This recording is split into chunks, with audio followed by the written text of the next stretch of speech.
FIR तक पहुंच गई है। अम्बेडकर जी के प्रोटेस्ट होते होते राहुल गांधी पे एफआईआर हो जाता, आप लोग प्रोटेस्ट अभी भी करते हैं, लेकिन सदन अब अनिश्चितकाल के लिए ये हो जाता है। देखिए, बहुत अफसोस की बात है कि जिस सत्र में हमने संविधान दिवस मनाया, कॉन्स्टिट्यूशन पे चर्चा करी, उसी चर्चा के दौरान जो गृह मंत्री जी की टिप्पणी आई वो बहुत ही अफसोसजनक है। वो भी हमारे देश के संविधान के निर्माता रहे बाबा साहब अम्बेडकर के बारे में, और जिनको पूरा देश मानता है, क्योंकि संविधान से ही हमारे हर नागरिक के अधिकार निकलते हैं। तो बहुत अफसोसजनक टिप्पणी थी, और हम यही मांग करते हैं विपक्ष के लोग कि उन गृह मंत्री अपने शब्दों को वापस लें, माफी मांगे, और उसी के तर्ज पे यहाँ पर हम सब ने विरोध प्रदर्शन किया। विरोध का अधिकार भी हमें संविधान से मिला है, तो उसी अधिकार का इस्तेमाल करते हुए सबने यहाँ शांतिपूर्वक विरोध किया। और जो झूठी बातें भाजपा फैला रही है कि इस तरीके से धक्का मुक्की हुई, हम लोग दोनों दिन प्रदर्शन में रहे और हमारे सामने ऐसा कोई भी हालात नहीं बने। हालांकि हमने ये तक देखा कि सभी सांसद अंदर जाते हुए एक कतार में अंदर गए हैं,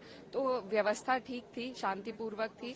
लेकिन क्योंकि इन्हें ध्यान भटकाना है, अपनी जो इनसे चूक हुई है, भूल हुई है, उसको ना कबूलते हुए दूसरे की किसी को चोट लग गई, और इस तरह के जो झूठे षड्यंत्र भाजपा हमेशा करती है, उसके तहत मुझे लग रहा है ये ध्यान भटकाने का एक प्रयास है। लेकिन संविधान से हमारा ध्यान नहीं भटकेगा, बाबा साहब से हमारा ध्यान नहीं भटकेगा, और हम अभी भी अटल है कि गृह मंत्री माफी मांगे, अपने शब्दों को वापस ले। सांसद के ऊपर एफआईआर दर्ज हो जाता है संभल में के खिलाफ, उसको लेकर देखिए, लगातार इसी तरीके से प्रताड़ित किया जा रहा है। विपक्ष के जितने भी लोग हैं, जो भी बोलने का हिम्मत करता है इनके सामने, जो भी इनको हराने का प्रयास करता है, हराता है, तो उन पर इसी तरीके से, खासतौर पर मैं उत्तर प्रदेश के बारे में कहूंगी, कई हमारे पार्टी के ऐसे लोग हैं, इरफान सोलंकी साहब हैं, आजम खान साहब हैं, अब जिया उर रहमान बर्ग जो हमारे सांसद है संभल से, उन पर कार्रवाई हो रही है। उससे पहले भी कई लोग, मेरे भाई के ऊपर इसी तरीके से कार्रवाई की गई थी।